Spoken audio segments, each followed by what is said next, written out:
গল্পকথন by Kallol চ্যানেলে আপনারা শুনছেন শহীদ আনোয়ার পাশার লেখা রাইফেল রোটি আওরাত। আজ দ্বিতীয় পর্ব। ইতিমধ্যে এলো 1969-এর গণ অভ্যুত্থান। আইয়ুব খান বিদায় নিলেন। যেদিন সন্ধ্যায় আইয়ুব খানের বিদায় বার্তা রেডিওতে ঘোষিত হল, সেদিন মালিক সাহেব, অন্য কেউ না জানলেও সে কথা তার স্ত্রী জানেন, সারা রাত কেঁদে বালিশ ভিজিয়েছিলেন। হায় হায়, এই তো কমাস আগেই আইয়ুব খানের বইয়ের ফ্রেন্ড নট মাস্টার গ্রন্থের বঙ্গানুবাদ করে কয়েক হাজার টাকা কামাই করেছিলেন। এখন উপায়? সকলেই যে বলে আব্দুল মালেক হচ্ছে আইয়ুব খানের নাম্বার 1 দালাল। হায় খোদা, এখন কি হবে? মালেক সাহেবকে চান্স খোদা ঠিকই মিলিয়ে দিলেন। প্রায় 2 বছর সময় পেলেন তিনি হাতে। 1969-এর মার্চে ইয়াহিয়া খান শীঘ্রই ক্ষমতা হস্তান্তরের যে প্রতিশ্রুতি জাতিকে দিয়েছিলেন, কোনোদিনই তা পালিত হয়নি। আজকাল করে কেটে গেছে 2 বছর। সেই 2 বছরে অতি বুদ্ধিমান আব্দুল মালেক ধীরে ধীরে কাজ গুছিয়ে ফেলেছেন। রবীন্দ্র জয়ন্তীতে গদগদ কণ্ঠে বক্তৃতা করে প্রচার করেছেন রবীন্দ্রনাথ আমাদের সত্তার অবিচ্ছেদ্য অঙ্গ। ছাত্রদের এক সাংস্কৃতিক সভায় বলেছেন, দেশের ভৌগোলিক পরিবেশ ও দেশের ভাষাই হচ্ছে জাতি গঠনের মৌল উপাদান। জাতীয় সত্তার কোনো অপরিহার্য অঙ্গরূপে ধর্মের কোনো স্থান থাকতেই পারে না। একদা প্রবন্ধ লিখে রবীন্দ্রনাথকে পাকিস্তান থেকে নির্বাসন দিতে চেয়েছিলেন। এবার বই লিখে তিনি তা জীবনানন্দের স্মৃতির উদ্দেশ্যে উৎসর্গ করলেন। নজরুল ইসলাম হাজার হলেও গান লিখে মুসলমানিত্ব জাহির করেছেন।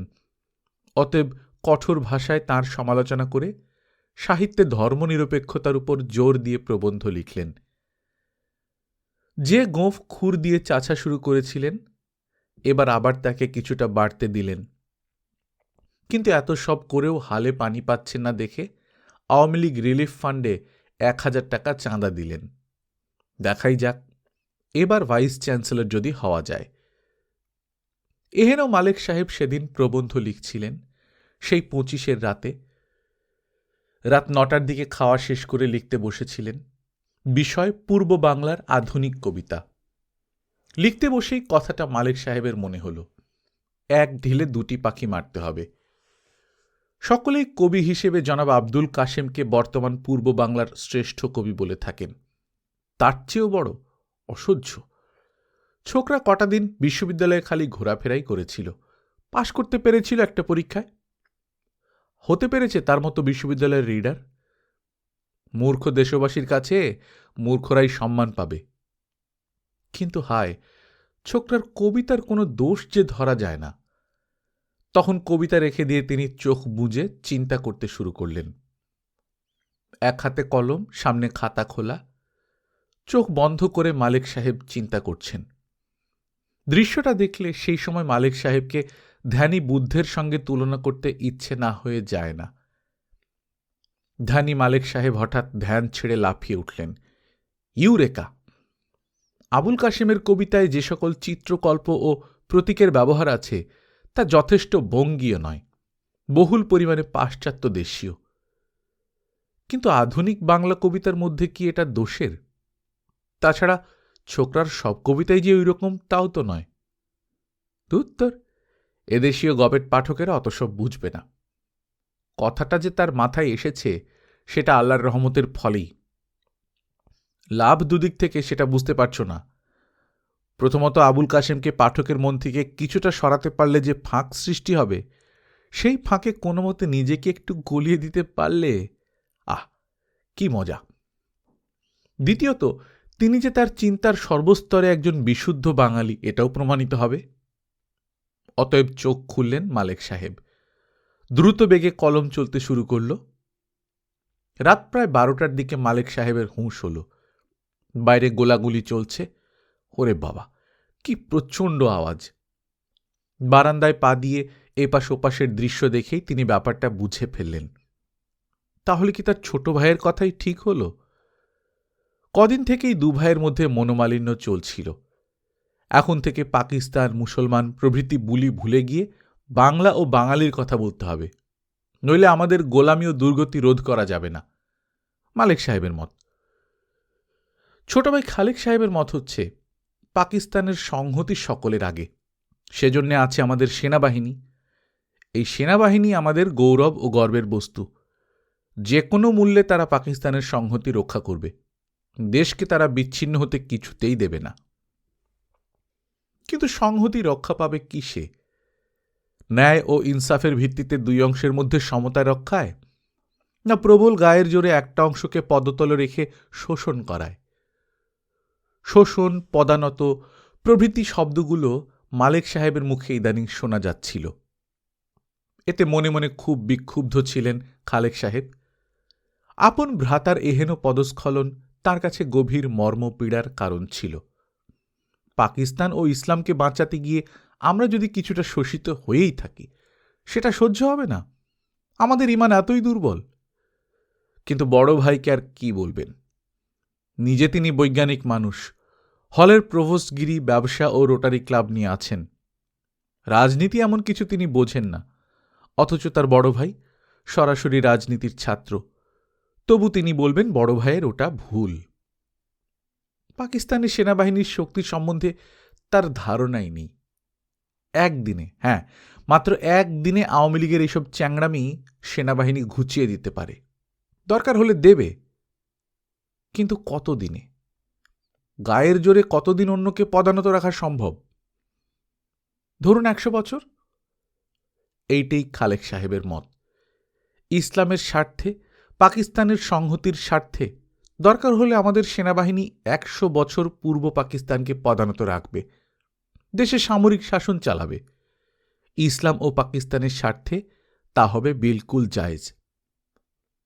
খালেকের সঙ্গে সেই সব বিতর্কের কথা মালেক সাহেব এখন স্মরণ করলেন। খালেকের ধারণাই তাহলে ঠিক। গায়ের জোরে দরকার হলে বাংলাদেশকে পদানত রাখার অভিযান শুরু হয়েছে। মালেক সাহেব তাড়াতাড়ি ঘরে ঢুকে লিখিত প্রবন্ধটাকে টুকরো টুকরো করে ছিঁড়ে ফেললেন। খুর বের করে গোঁফ চেছে নিলেন। অতঃপর চটপট অজু করে মাথায় টুপি দিয়ে কোরআন নিয়ে বসলেন। কোরআন শরীফের সামনেই পাওয়া গিয়েছিল মালেক সাহেবের লাশ। 5 বছরের ছোট ছেলেটিকে পাওয়া গিয়েছিল বাপের পাশেই গুলিবিদ্ধ অবস্থায়, কিন্তু পাওয়া যায়নি 2 মেয়ে ও স্ত্রীকে। অবশ্য মালেক সাহেব অভিনয়ে খুব একটা ভুল করেনি। ওদেরকে তিনি বোঝাতে চেষ্টা করেছিলেন আমরা খাঁটি মুসলমান, সেনাবাহিনীর সমর্থক, আওয়ামী লীগের দুশ্মন। বেশ, ঠিক আছে, আমাদেরকে তবে সাহায্য করো। শোনামাত্র মালেক সাহেব সাহায্যের জন্য তৎপর হয়েছিলেন। নিশ্চয়ই আপনাদের সাহায্য করব, 100 বার করব। বলুন কি করতে হবে? কোন দুশ্মনকে ধরিয়ে দিতে হবে? সব দুশ্মন আমার নখদর্পণে। ওসব নেই, দুশ্মনের সঙ্গে মোকাবেলা আমরাই করতে পারব। তুম রোপে আনি কালো। সঙ্গে সঙ্গে মালিক সাহেব আলমারি খুলে যা টাকা ছিল, মাত্র 500 ছিল, সব দিয়েছিলেন। মোটে 500 টাকা। জওয়ানরা খুশি হয়নি। নিজেরা তন্ন তন্ন করে খুঁজেছিল সারা আলমারি। স্ত্রী কন্যাদের গহনা ছিল প্রায় 40 ভরি হবে। সেগুলো তারা হাতে নেওয়া মাত্র মালিক সাহেব বলে উঠেছিলেন, যদি কিছু মনে না করেন তাহলে এগুলো আমি আপনাদেরকে সামান্য উপহার হিসেবে দিতে চাই। বহুত শুক্রিয়া, अगर जेवर तो मिला, लेकिन औरत कहाँ? গয়না তো দোস্ত দিলে, কিন্তু গয়না যে পড়বে সে মেয়ে মানুষ কোথায়? আওরত কাহা? প্রচণ্ডভাবে ধমক দিয়ে উঠল একটি জওয়ান। পাশের বাথরুমেই মেয়েরা লুকিয়েছিল, তাদের বের করা কঠিন ছিল না। 2 বার জোরে লাথি মারতেই কপাট খুলে গেল। পাওয়া গেল 2 মেয়ে, 1 মা। মায়ের বয়স 40, কিন্তু ভারী মজবুত দেহের গড়ন। এখনো স্বচ্ছন্দে 30 বলে চালিয়ে দেয়া যায়। মেয়ে দুটির একটি 19, একটি 17। জওয়ানেরা ভারী খুশি। এই বাড়িটাতে ঢোকা তাদের খুবই সার্থক হয়েছে। 3 খুবসুরত আওরাত, 40 ভরি জেওয়ার, 500 রুপয়া, এই সবই মালে গনিমত, অতএব হালাল। তুমি বলছো তুমি আমাদের দোস্ত আদমি আছো, তবে এখন দোস্তের কাম করো। এই আওরাত 3টাকে আমাদের দরকার, আমরা নিয়ে যাব, লেকিন কুছ ঘাবড়াও মাত, 3 দিন বাদে রেখে যাব। এতটা সহ্য করার ক্ষমতা মালেক সাহেবের ছিল না। তিনি আর্তনাদ করে উঠলেন, ইয়া আল্লাহ, এই জালেমের হাত থেকে বাঁচাও, লা ইলাহা। আর বলতে পারেননি মালেক সাহেব। বলতে চেয়েছিলেন, লা ইলাহা ইল্লা আন্তা। লা ইলাহা অর্থাৎ আল্লাহ নেই পর্যন্ত বলতে পেরেছিলেন, বাকি অংশ ইল্লা আন্তা অর্থাৎ তুমি ছাড়া আর বলা হয়নি। এমন সময় খটাখট খটাখট স্বয়ংক্রিয় রাইফেলের কাজ শুরু। অতএব মালেক সাহেবের জীবনের শেষ কথা, আল্লাহ নেই। আল্লাহ নেই বলতে বলতেই ভুলুণ্ঠিত হল মালেক সাহেবের নশ্বর দেহ। তার পাশে লুটিয়ে পড়ল 5 বছরের ছোট ছেলেটি। মালেক সাহেবের এই পরিণতির কথা সুদীপ্ত জেনেছিলেন পরে, প্রায় দিন 10 পরে। সকল কথা ডক্টর খালেকের কাছে শুনে আঁতকে উঠেছিলেন সুদীপ্ত। ইস, কি বর্বর নরপিশাচের দল! না না, ওইসব বলবেন না। যে কোনো দেশের সৈনিকদের তুলনায় আমাদের পাকিস্তানি সৈন্যদের নীতিবোধ অনেক উন্নত। ওই একটা কাজ তারা বাইচান্স করে ফেলেছে, তা দেখুন না, ওই ঘটনার জন্য দুঃখ প্রকাশ করে আমার কাছে চিঠি দিয়েছে, ওরা ক্ষমা চেয়েছে। তাই নাকি? সামান্য একটু ফোড়ন কেটে থেমে গিয়েছিলেন সুদীপ্ত।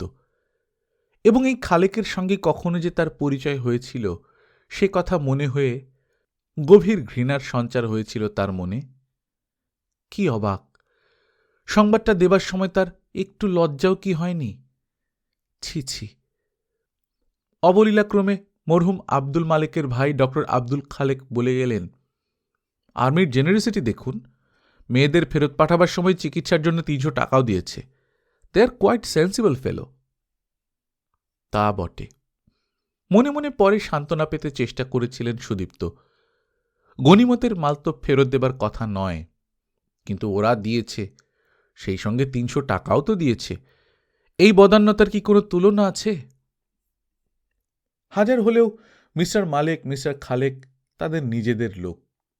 সাধারণ জওয়ান চিনতে না পেরে একজনকে না হয় মেরেই ফেলেছে, এবং তার স্ত্রী কন্যাদের সাথে কিছুটা খারাপ কাম করেই ফেলেছে।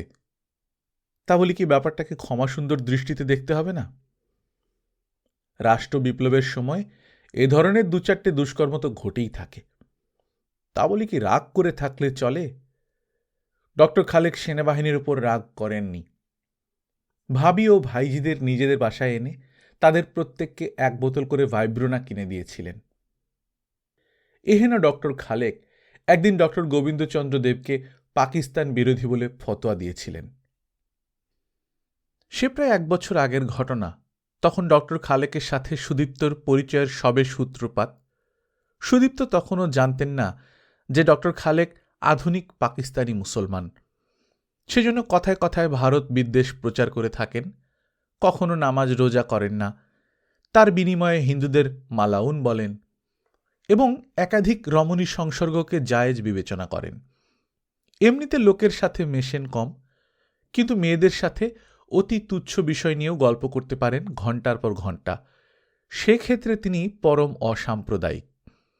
মেয়েদের জাতি ধর্ম নিয়ে কোনো প্রশ্ন কখনো তার মনে জাগে না, এবং কেবলই যে মেয়েদের সাথে তিনি গল্পই করেন এমন নয়, সেই সঙ্গে কুমারিত্ব মোচনের পটুত্বের নাহি তার সীমা। একাধিক রমণী সম্ভোগ কোন নবী করেননি শুনি? ডক্টর খালেক তর্ক করে থাকেন। তারা তৎকালীন যুগের রীতি অনুসারে একাধিক বিবাহ করতেন, অথবা একাধিক যৌনদাসী রাখতেন, অথবা একাধিক কৃতদাসী রাখতেন। এখনকার সমাজে ওইসব অচল। অতএব এখন যেটা যায় যে আমরা তাই করব, গোপনে প্রেম করব আমরা। এইসব কথা অসার যতই হোক, শুনতে ভালো লাগে, এবং সেই ভালো লাগার জন্যই সুদীপ্ত কখনো তর্ক করেন না, কেবল শোনেন। কথা বলে লাভ কি? ডক্টর খালেকের মেজাজটাকে সুদীপ্ত ক্রমে ক্রমে চিনেছিলেন।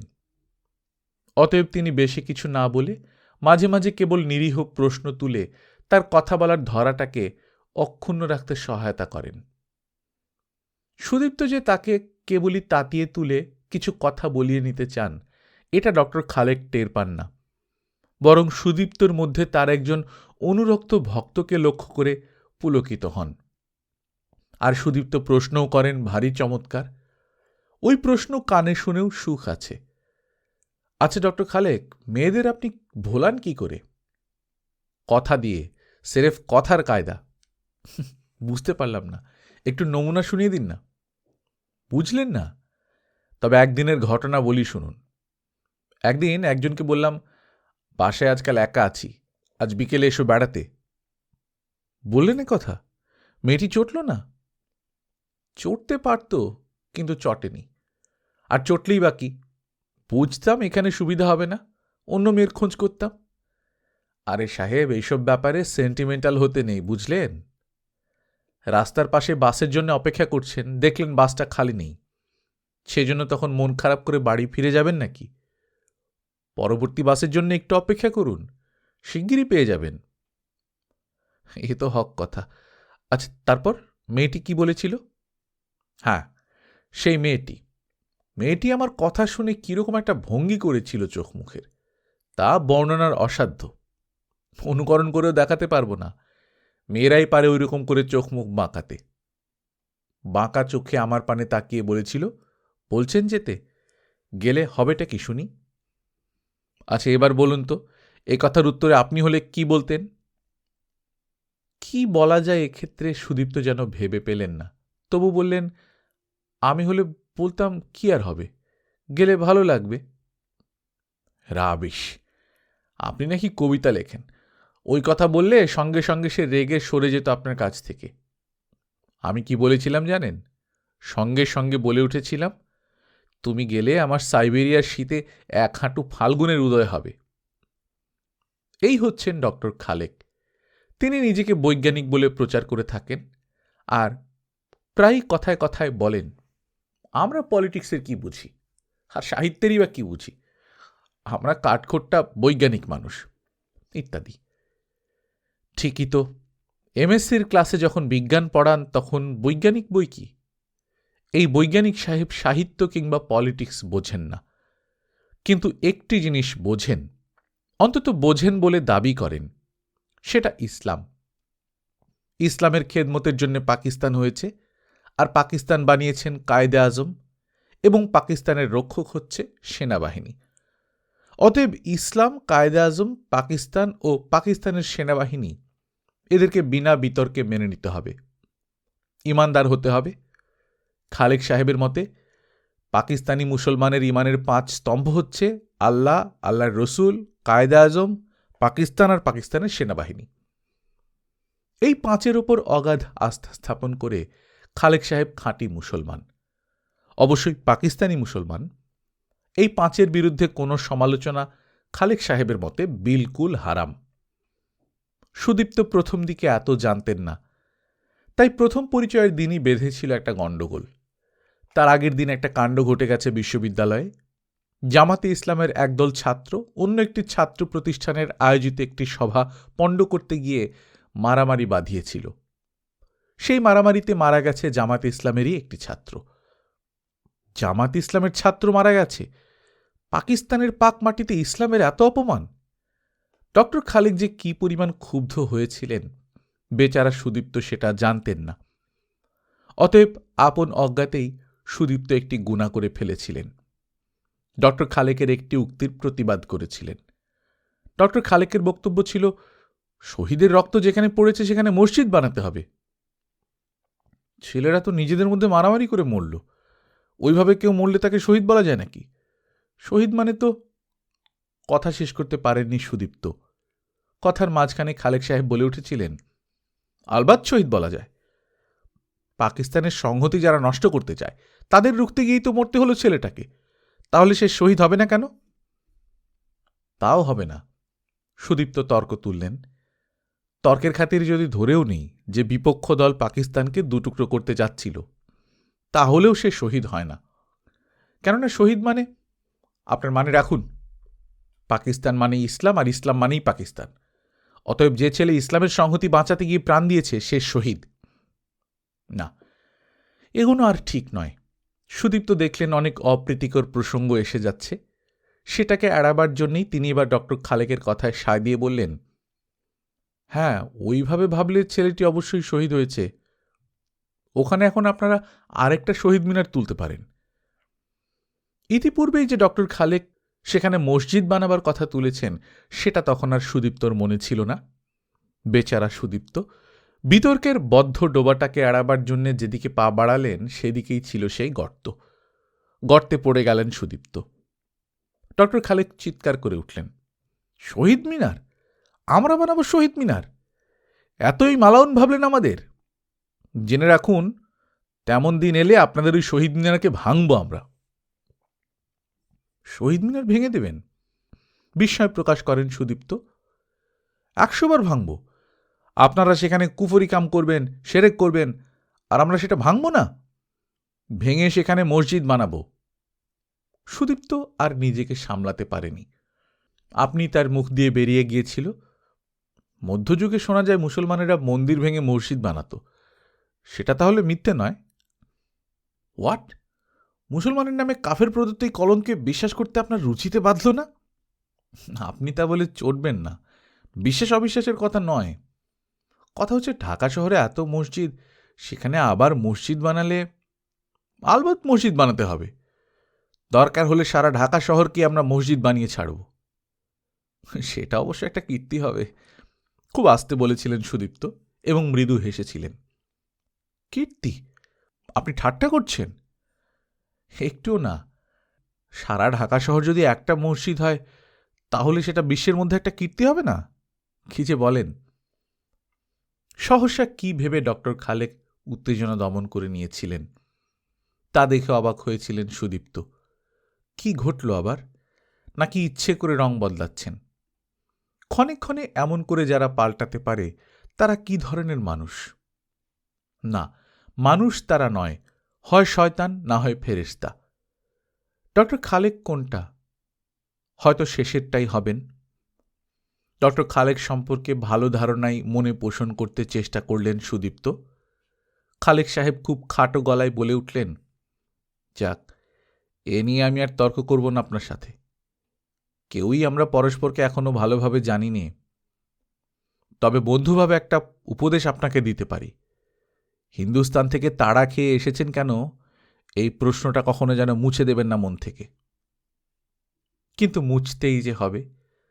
দূরের একটা মানুষ সম্পর্কে মনে বিরূপতা পোষণ করে হয়তো বাঁচা যায়, কিন্তু প্রতিবেশী সম্পর্কে একেবারে বেঁচে থাকার স্বার্থেই পারস্পরিক সম্প্রীতি ও বোঝাপড়া গড়ে তুলতেই হবে। সুদীপ্ত এই কথা অকপটভাবেই বিশ্বাস করেন।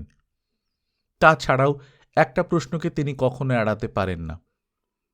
মানুষের সাথে কি অন্তরঙ্গতা জমে ওঠে কেবলই ধর্মবিশ্বাসের ভিত্তিতে? প্রশ্নটাকে তিনি মনেই চেপে রেখে সেদিনের মতো খালেক সাহেবের সঙ্গে আলোচনায় ইতি টেনে দিলেন। কিন্তু খালেক সাহেবকে কোনোদিনই আর প্রসন্ন মনে মেনে নিতে পারেননি সুদীপ্ত। বিশেষত হিন্দু হলেই তাকে মুসলমানের শত্রু মনে করতে হবে, এটা কি ধরনের মানসিকতা? সেখানে বিনয় দ্বারা ছিলেন না। এখানে প্রফেসর দেবকে কি এরা দেখতে পায় না? একদিন প্রফেসর দেবকে সুদীপ্ত দেখেছিলেন বিশ্ববিদ্যালয়ের মসজিদে। মসজিদে হজরত মোহাম্মদের জন্মদিন উপলক্ষে অনুষ্ঠান হচ্ছিল। বিশ্বের একজন মহামানবের জন্মদিন, তাতে যোগ দেবার অধিকার সকলেরই আছে না? সেখানে হজরত মোহাম্মদের জীবনী আলোচনা হল, মিলাদ হল, সবেই দেখলেন, সবেই যোগ দিলেন ডক্টর দেব। সুদীপ্ত দেখলেন এবং ডক্টর খালেকের পেড়াপিড়িতে অনুষ্ঠানে যোগ দিতে আসার জন্য মনে মনে যে ক্ষোভটা ছিল তা ভুলে গেলেন। এই ধরনের অনুষ্ঠানে সুদীপ্ত কখনো যান না, এবং নামাজের জন্য কখনো মসজিদে না গেলেও এই ধরনের অনুষ্ঠানে খালেক সাহেব সর্বদাই যোগ দিয়ে থাকেন। আজ তিনি একা আসেননি, সুদীপ্তকেও ডেকে এনেছেন। অগত্যা সুদীপ্ত এসেছে এবং এসেই ডক্টর দেবকে দেখে প্রথমে বিস্মিত হয়েছেন, পরে ভক্তিতে শ্রদ্ধায় আপ্লুত হয়েছেন।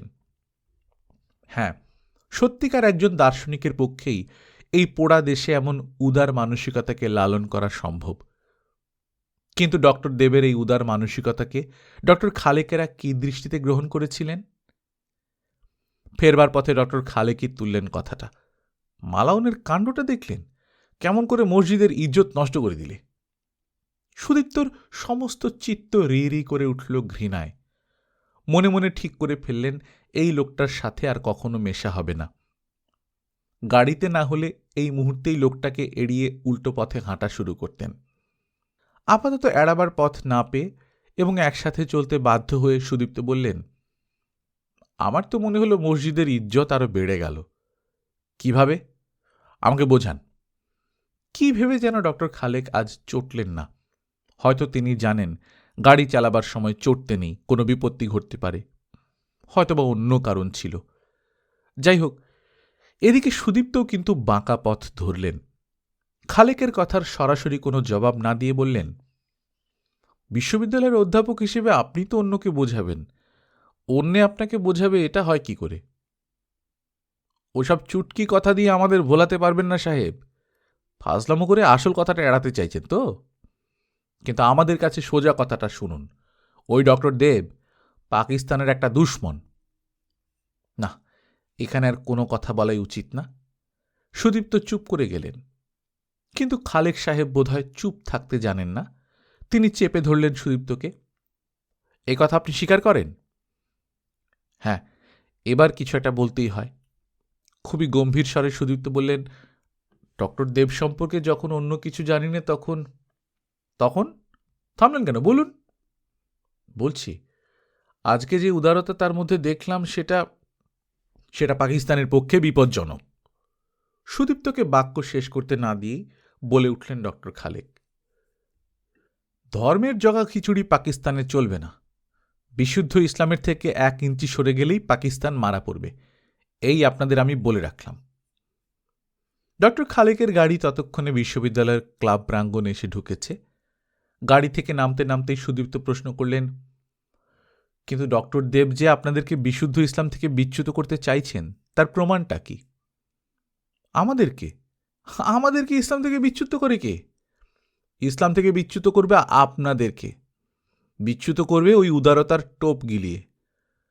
মুসলমানের ছেলেকে পালিত পুত্র করেন কেন? কোনোদিন ভেবে দেখেছেন সেই কথাটা? এত ভাবার কি আছে? বাঁচার দৃষ্টিতে হিন্দু মুসলমান সত্য নয়, সত্য হচ্ছে মানুষ। তিনি পালিত পুত্র হিসেবে গ্রহণ করেন মানব সন্তানকে, মুসলমানকে বা হিন্দুকে নয়। ওই সবই হচ্ছে হিন্দুস্তানি চালবাজি। হিন্দু বা মুসলমানের ভেদাভেদটাই যদি না থাকলো, তাহলে পাকিস্তান ও হিন্দুস্তানের ভেদাভেদটাই বা থাকলো কোনখানে? অতএব হিন্দু বা মুসলমানের ভেদাভেদ যারা মানবেন না, তারা পাকিস্তানি আদর্শের বিরোধী, পাকিস্তানের শত্রু তারা। এইভাবে ডক্টর খালেক সেদিন ডক্টর দেবকে পাকিস্তানের শত্রু বানিয়ে ছেড়েছিলেন। ডক্টর খালেকের দৃষ্টিভঙ্গি কি তবে সঞ্চারিত হয়েছে পাকিস্তানি সামরিক চক্রের মধ্যে, নাকি সামরিক চক্রের কণ্ঠস্বরী সেদিন শোনা গিয়েছিল খালেক সাহেবের মধ্যে? খালেক সাহেব কি তবে সামরিক চক্রের হিজ মাস্টার্স ভয়েস? অন্তত ডক্টর দেব সম্পর্কে খালেক সাহেব ও সামরিক চক্রের চিন্তাধারা একই দিকে প্রবাহিত বলে মনে হয়। উভয়েরই সিদ্ধান্ত হচ্ছে ডক্টর দেব পাকিস্তানের শত্রু। যদি তাই হয়, সুদীপ্তর মনে হল, তাহলে আমরাও পাকিস্তানের শত্রু। ডক্টর দেবের আদর্শ ও পাকিস্তানি আদর্শ, অবশ্য ডক্টর খালেকদের পাকিস্তান, এই দুয়ের মধ্যে আমাদের নিকট বরণীয় হবে কোনটি? নিঃসন্দেহে প্রথমটাই। ডক্টর দেবকে ও তার পুত্রকে একই সারিতে দাঁড়িয়ে দিয়ে ওরা গুলি করে। পাশাপাশি লুটিয়ে পড়ে দুটি দেহ। ওরা পিতা পুত্র, কিন্তু রক্তের মিল ছিল কোথায়? ওদের রক্তের মিল হয়েছে ওদের মৃত্যুর পর। এমনই রক্তের মিল হয়েছিল আরও দুজনের। দুজন প্রখ্যাত অধ্যাপক, পরিসংখ্যান বিভাগের অধ্যক্ষ মনিরুজ্জামান ও ইংরেজি বিভাগের রিডার ডক্টর জ্যোতির্ময় গুহ ঠাকুরতা। 34 নম্বর বিল্ডিংয়ের দুটি ভিন্ন ফ্ল্যাটে তারা থাকতেন। নিজ নিজ ধর্মে দুজনেরই নিষ্ঠা ছিল প্রবল। পাশাপাশি দাঁড় করিয়ে দুজনকে গুলি করা হলে রক্তের ধারা মিশে গিয়েছিল। সিমেন্ট বাঁধানো মেঝেতে সেই মিশে যাওয়া রক্তের জমাটবদ্ধতা অনেকেই তো দেখেছিলেন সুদীপ্তও। কিন্তু সেই রক্তের কোন অংশ মুসলমানের আর কোনটুকুই বা হিন্দুর, তা কি চেনা গিয়েছিল? আর কত মর্মান্তিক ছিল সেই দৃশ্য, সেই রক্তমাখা পায়ের ছাপ। একাধিক পায়ের অনেক ছাপ পড়েছে কংক্রিট বাঁধানো আসা যাওয়ার পথের উপর। সে যেন দেখা যায় না, কিন্তু যা দেখা যায় না তাই যে ঘুরে ঘুরে দেখতে হচ্ছে সারাক্ষণ। শহীদ মিনারের সামনে এত কি দেখার ছিল সুদীপ্তর? 34 নম্বর বিল্ডিংয়ের দক্ষিণ দিকে রাস্তার ওপারে শহীদ মিনার। বিচূর্ণীকৃত শহীদ মিনারের সামনে সুদীপ্ত কাল সম্বিত ফিরে পেয়েছিল ফিরোজের আহ্বানে। মাত্র গতকালের কথা, কিন্তু সুদীপ্তর এখন মনে হচ্ছে সে কথা কত কালের। গাড়িতে উঠবার সময় সুদীপ্ত কোনো কথা বলেননি, কেবল ফিরোজ বলেছিলেন, যাক, তোমাকে পেলাম তাহলে। সুদীপ্তকে যে পাওয়া যাবে ফিরোজ সে আশা করেননি। ফিরতি পথে তিনি তখন সুদীপ্তর সন্ধানেই যাচ্ছিলেন, আর ভাবছিলেন ওরা কি আছে, কি অবস্থায় না জানি দেখতে হবে ওদেরকে। ভাবতে ভাবতেই সুদীপ্তকে সামনে পেয়েছিলেন, শহীদ মিনারের সামনে দাঁড়িয়ে কাঁদছে। এই জন্যই পাগলটার সাথে এত বন্ধুত্ব ফিরোজের। কি কাণ্ড দেখো দেখি, ৩৬ ঘন্টা কারফিউর পর কোথায় বউ ছেলে ফেলে শহীদ মিনারের সামনে এখন কাঁদতে এসেছে। শহীদ মিনারের শোকটাই তার কাছে বড় হয়েছে। কিন্তু অস্বাভাবিক হয়েছে কি? একটুও না। শুধু সুদীপ্ত কেন, কোন বাঙালি আজ এই পথে যেতে চোখের পানি মুছছে না? মেডিকেল কলেজের পথে এইখানে ফিরোজও তো কেঁদে গিয়েছেন তখন। চলো, গুহ ঠাকুরতা স্যারের দুঃসংবাদ শুনলাম, একটু দেখি গিয়ে। গাড়িতে স্টার্ট দিয়ে ফিরোজ বললেন। কিন্তু কি আর দেখবেন তারা, কিছুই দেখার ছিল না। ছিল শুধু রক্ত, রক্তের ছাপ, রক্তের বন্যা। প্রবেশপথের প্রশস্ত চাতালের মধ্যে এক চুল স্থানও পাওয়া গেল না যা রক্তপ্লাবিত নয়। সদর রাস্তা থেকে প্রবেশদ্বার পর্যন্ত পথটুকু সবটাই রক্তচিহ্নিত। রক্তের ধারা গড়িয়ে গেছে নর্দমায়। ফিরোজের দুর্ভাগ্য, গুহ ঠাকুরতা স্যারের পুরো সংবাদ পাননি। পেলে এখানে আসতেন না, যেতেন হাসপাতালে। হাসপাতালে ঢুকলে দেখতেন স্যার তখন দিব্যি কথা বলছেন। শরীরের এক অংশ অবশ হয়ে গেছে, কিন্তু কথা বলতে পারছেন এবং ভবিষ্যৎ পরিকল্পনা ব্যক্ত করছেন। বোধহয় আর উঠতে পারব না, শুয়ে বসে কাটাতে হবে। ঠিক আছে, বসে বসে বই লিখব, তাতেই চলে যাবে আমাদের। কিন্তু হায়, চলতে দিচ্ছে কে? মাত্র কয়েক ঘন্টার ওপারে মানব জীবনের চরম ঘটনাটি তখন প্রতীক্ষা করছে তার জন্যে। ইয়াহিয়ার বর্বর সৈনিকেরা রাতেই যে কাজটি সম্পন্ন করতে চেয়েছিল তা সম্পন্ন হয়েছিল দিন ২-৩ পর।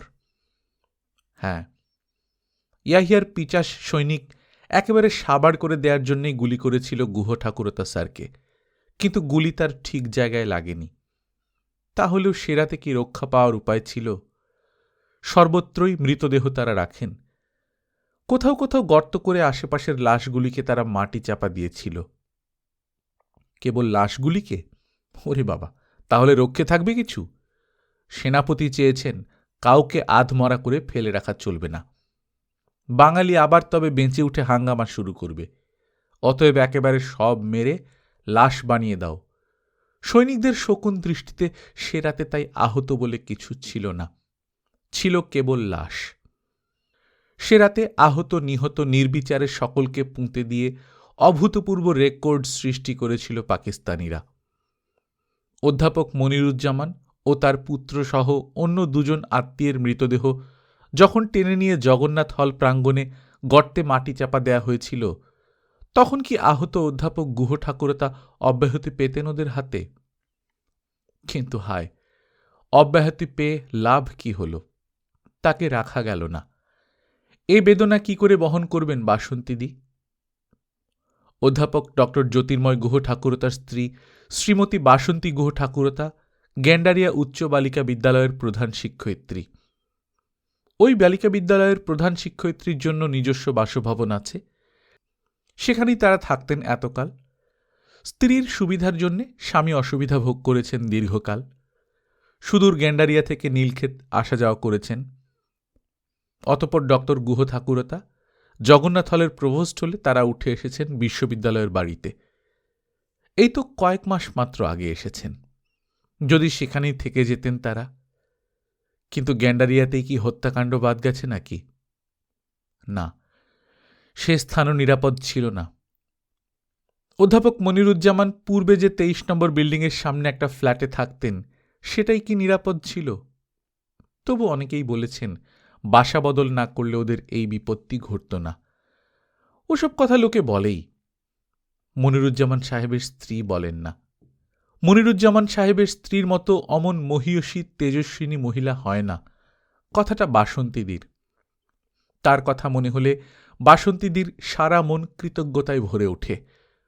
অত সাহস তিনি পেয়েছিলেন কোথায়? তার বাড়ির সকলকেই তো ওরা মেরেছিল।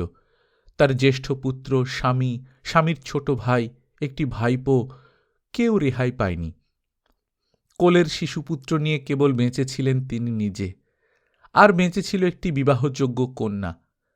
তাকে লুকিয়ে রাখা হয়েছিল, দুর্বৃত্তদের নজরে পড়েনি। বড় ছেলে এই বছর এসএসসি পরীক্ষা দিত। সেই ছেলেকেও যখন ওরা মারলে তখন কি আর মাথা ঠিক থাকার কথা? কিন্তু তবু ঠিক রেখেছিলেন মহিলা। বেঁচে যাওয়া শিশুপুত্রটি মায়ের সঙ্গে পিছে পিছে এসে মাকে প্রশ্ন করেছিল, আব্বা, ভাইয়া ওরা সব এখানে শুয়েছে কেন আম্মা? সঙ্গে সঙ্গে পেছন ফিরে ছেলেকে বুকে নিয়ে হুহু করে চোখের পানিতে বুক ভাসিয়েছিলেন বেগম মনিরুজ্জামান। বাপরে, তোর জন্যই আমাকে বাঁচতে হবে, মনে মনে বলেছিলেন, এবং তখনও কিং কর্তব্য বিমূঢ় হননি। দুর্বৃত্তরা স্বামী সন্তানকে এই রাতে নিচে নিয়ে গেল কি মারবার জন্যে? নিজের ফ্ল্যাটে কিছুক্ষণ বড় অস্থির হয়ে এঘর ওঘর করছিলেন। তারপর একাই নিচে নেমে এসেছিলেন তাদের 3 তলার ফ্ল্যাট থেকে 1 তলায়। তখনই কখন মায়ের সঙ্গে পিছে পিছে এসেছিল 4 বছরের সেই শিশুপুত্র। নিচে সেই দৃশ্য দেখে একটু অবাক হননি বেগম মনিরুজ্জামান। তারা 5 জন পড়ে আছেন। প্রবেশপথের রক্তধৌত প্রশস্ত চাতালে পড়ে 2-1 জন তখনও কাতরাচ্ছেন। কারা তারা? এই প্রশ্ন মনে না তুলে সেই মুহূর্তেই তিনি ছুটে গিয়েছিলেন ওপরে। 1 বোতল পানি ও চামচ নিয়ে এসেছিলেন। তার বুকের মানিক বড় ছেলেটি তাকাচ্ছে তখনও। মাকে দেখে চোখ দুটি একটু বড় বড় হল শুধু। তারপরেই সে যে চোখ বন্ধ করল, আর তা খোলেনি কখনো। মা তাড়াতাড়ি 1 চামচ পানি দিয়েছিলেন মুখে, কিন্তু খেতে পারেনি। গাল বেয়ে গড়িয়ে গিয়েছিল। বুকের স্তন্যদানে যাকে মানুষ করেছিলেন, মৃত্যুকালে একটু পানি পর্যন্ত তাকে খাওয়ানোর সুযোগ পেলেন না। ছেলে চলে গেল। কিন্তু ওই ভদ্রলোক তো বেঁচে আছেন। নিচের তলার সেই হিন্দু অধ্যাপকটি জল চাইছেন। পর্দানসীন মহিলা, কখনো সামনে যাননি, কিন্তু এখন তাকে কতকালের চেনা ভাইয়ের মতো মনে হল। কাছে গিয়ে চামচ দিয়ে জল দিলেন মুখে। কয়েক চামচ খাওয়ানোর পরই মনে হল এখনও তোর বাঁচার সম্ভাবনা আছে। তখনই গিয়ে কপাটে ধাক্কা দিলেন। দিদি, বের হন, আপনার সাহেবকে ঘরে নিন। আমার সাহেব মারা গেছেন, আপনার সাহেব এখনো বেঁচে আছেন। কথাগুলি বাসন্তীদি কখনো ভোলেননি। সেই দুর্যোগের রাতে স্বামীকে ধরে নিয়ে গেলে একমাত্র কিশোরী কন্যাকে বুকে নিয়ে বাসন্তীদি যখন অতিমাত্রায় অসহায় বোধ করেছিলেন, ঠিক তখনই যেন তার বোনের ছদ্মবেশে কোন দেবী এসে তাকে ডাক দিলেন, দিদি, বের হন, আপনার সাহেব এখনো বেঁচে আছেন। কিন্তু আরও কি একটা কথা যেন বলল, আমার সাহেব মারা গেছেন। বোন আমার, এ তুই কি শোনালি? হুহু করে কেঁদে উঠেছিল বাসন্তীদির বুকের ভেতরটা। বাসন্তীদির কয়েকবার ডাক দিতেই তার গাড়ির ড্রাইভার সাহস করে বেরিয়ে এসেছিল। গ্যারেজের ওপরতলার একটি কামরায় সে থাকত। তার সাহায্যে মা ও মেয়েতে মিলে স্বামীকে ঘরে তুলেছিলেন তারা। অতপর কিছুক্ষণের মধ্যে আবার জওয়ানেরা এসেছিল, ধরে এনেছিল বস্তির কয়েকজন লোক। লাশগুলি টেনে নিয়ে যাবার হুকুম হয়েছিল তাদের উপর। হায় হায়, বিশ্ববিদ্যালয়ের একজন অধ্যাপক, একটি বিভাগের প্রধান, তার ঠ্যাং ধরে এমনি করে টানতে টানতে নিয়ে গেল। তিনি জানলা দিয়ে দেখলেন। বস্তিবাসীদের দোষ ছিল না, তারা ধরাধরি করে নিয়ে যেতে চেয়েছিল, কিন্তু তাদের চাওয়ার কোনো মূল্য আছে? বর্বরদের গুঁতোর চোটে তাদেরকেও বর্বর কাম করতে হয়েছিল, কিন্তু তবু শেষ রক্ষা হয়নি। তারা বাঁচেনি একজনও। জগন্নাথ হলের মাঠে আরও অনেকগুলি বস্তিবাসী বিভিন্ন দিক থেকে মৃতদেহ কুড়িয়ে এনে একত্রে জড়ো করেছিল। তাদের পিছে পিছে সঙ্গী নুচিয়ে এসেছিল জওয়ানেরা। তারপর হুকুম হয়েছিল, গর্ত করো। ঝুড়ি কোদাল কোথা থেকে জওয়ানেরাই দিয়েছিল, এবং সে জওয়ানদেরকে খুবই কষ্ট করে কয়েক ঘণ্টা অনবরত প্রবল গালি ও বুটের লাথি চালাতে হয়েছিল। তবেই না শেষ পর্যন্ত মনমতো হয়েছিল গর্তটা। তখনও কাতরাচ্ছে এমন কিছু আহত ব্যক্তিকেও অনেক শবের সঙ্গে সেই গর্তে ফেলে দেওয়ার পর এসেছিল বস্তিবাসীদের পালা। লম্বা গর্তটার পাশে তাদেরকে সারিবদ্ধ হয়ে দাঁড়াতে বলে জওয়ানরা চাঁদমারি অভ্যাস করেছিল। একটি একটি করে সবকটি বস্তিবাসী গর্তে পড়ে গেলে বাকি কাজটুকু করতে হয়েছিল জওয়ানদের। পাশের স্তূপীকৃত মাটি ঠেলে দিয়ে জায়গাটা ভরাট করতে হয়েছিল তাদেরকে। জায়গাটা সুদীপ্ত ও ফিরোজ দেখলেন। 34 নম্বর থেকে বেরিয়ে এখানেই এলেন তারা। একটু আগেই ফিরোজ এ স্থানের কথা শুনে এসেছেন এবং সচক্ষে জায়গাটা দেখবেন বলে মন ঠিক করে এদিকে এসেছেন। না, এখানে তো সেই ভয়টা নেই। কিন্তু 34 নম্বরের সিঁড়ির কাছে অত ভয় পেয়েছিলেন কেন তারা? একখণ্ড ভয়ের পাথর কে যেন বুকের ওপর ঝুলিয়ে দিয়েছিল। শরীর ভারী হয়ে আসছিল। যন্ত্রণার অতলে ইহজীবনটাই নিশ্চিহ্ন হয়ে যাবে নাকি? হায়, রাস্তায় তবু মানুষ দেখা যাচ্ছিল। ওখানে একটা মশাও নেই। শহীদ মিনারের এত কাছে এত নির্জনতম এ স্থান ঢাকা শহরে ছিল। মনে হচ্ছিল যেন কোনো রাক্ষস পুরীতে এসেছেন তারা। যেসব হতভাগা রাক্ষসের মুখের গ্রাস হয়েছেন ওইসব রক্ত বোধ হয় তাদের। একটা অস্বাভাবিক ভীতি কবলিত অবস্থায় তাড়াতাড়ি তারা বেরিয়ে এসেছিলেন সেখান থেকে। অবস্থাটা ছিল সহ্যের অতীত। মরহুম আব্দুল হাইয়ের ছেলেমেয়েরা ওই দালানেই থাকতেন, ডক্টর গুহ ঠাকুরও তার বিপরীত ফ্ল্যাটটাতে। তারাই বা সব গেছেন কোথায়?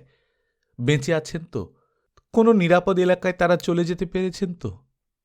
আহা, বেঁচে থাকুন তারা। প্রফেসর হাইয়ের মৃত্যুর দিনটি মনে হলে সুদীপ্ত এখনো শিউরে ওঠেন। এমন দুর্ভাগ্যও মানুষের হয়। মৃত্যু নির্মম, কিন্তু তা যে কখনো অতি বিভৎস হতে পারে সে কথা সেদিন সেই রেল লাইনের ধারে প্রফেসর হাইয়ের দুর্ঘটনা কবলিত লাশ দেখার পূর্বে সুদীপ্তর ধারণাতীত ছিল। হলই বা তার নাম মৃত্যু, এত হৃদয়হীন হতে হবে তাকে? সেই লাশ যেন ছিল জীবনের প্রতি একটি নিষ্ঠুর ব্যঙ্গ। সমস্ত জীবনটাকেই একটা তীব্র বিদ্রূপ বলে সুদীপ্তর মনে হল যখন তিনি জগন্নাথ হলের মাঠে সদ্য পুঁতে দেওয়া নারী পুরুষের কারো হাতের আঙুল, কারো পায়ের কিয়দংশ মাটি ফুঁড়ে বেরোনো বৃক্ষ শিশুর মতো মাথা তুলে থাকতে দেখলেন। কত সব এখানে পুঁতেছে ওরা, এবং এমনি কত স্থানে। তবু এখনো ঘরে বাইরে এত মেরেছে। তাহলে কত? ঢাকা শহরে কত মানুষ মেরেছে ওই জানোয়ারের দল? প্রশ্নটা একটা হাত বোমার মতো এসে ফেটে পড়ল ফিরোজের চিন্তার মধ্যে। না, বেশি মারেনি। সংখ্যাটা হাজারের ঘর ছাড়িয়ে লাখের ঘরে ওঠেনি।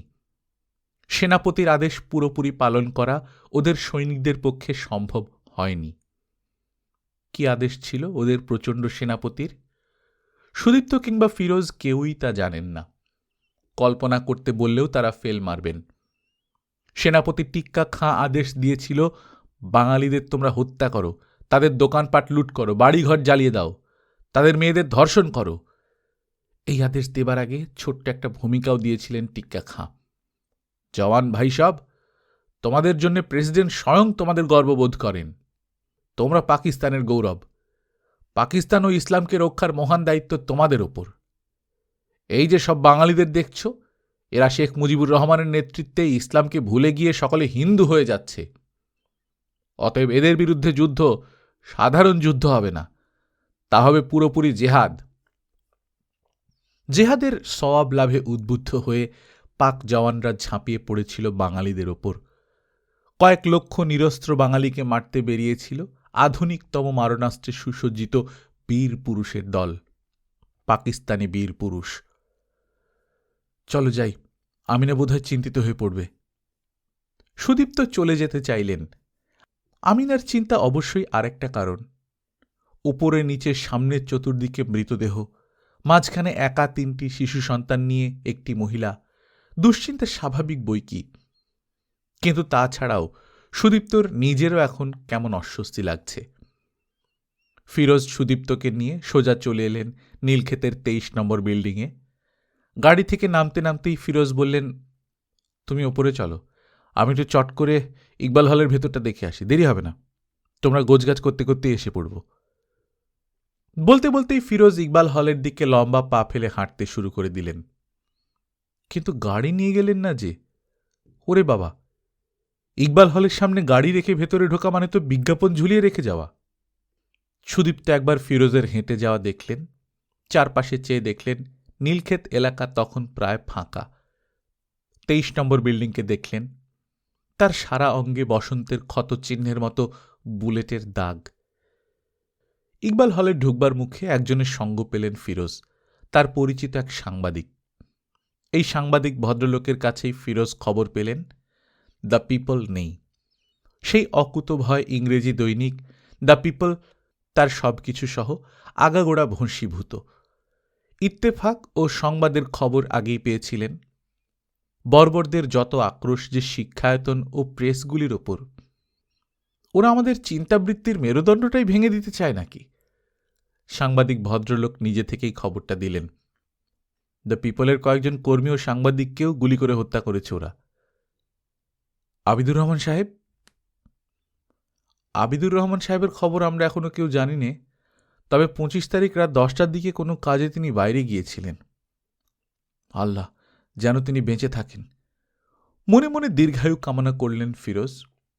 কতজনের দীর্ঘজীবনই তো গতকাল থেকে তিনি কামনা করেছেন, কিন্তু তাদের মধ্যে কয়জনেরই বা খোঁজ পেয়েছেন বা খোঁজ নিতে পেরেছেন? একদিন সব হিসেব নিশ্চয়ই পাওয়া যাবে। তখন কি শামসুর রহমানের সেই কবিতার চরণটাই সত্য হবে? সারা বাংলাটাই তখন শহীদ মিনার হয়ে যাবে।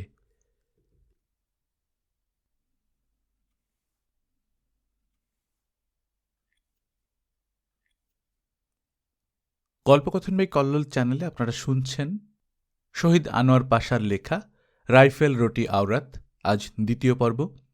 আমরা নিয়মিত গল্প পাঠ করে শোনাচ্ছি। আপনারা যারা প্রথমবার মতো শুনছেন, কাইন্ডলি সাবস্ক্রাইব করে নেবেন। গল্প পাঠ ভালো লাগলে বন্ধুদের সঙ্গে শেয়ার করবেন। নিজে ভালো থাকবেন, আশেপাশের লোকজনকে ভালো রাখবেন। টাটা।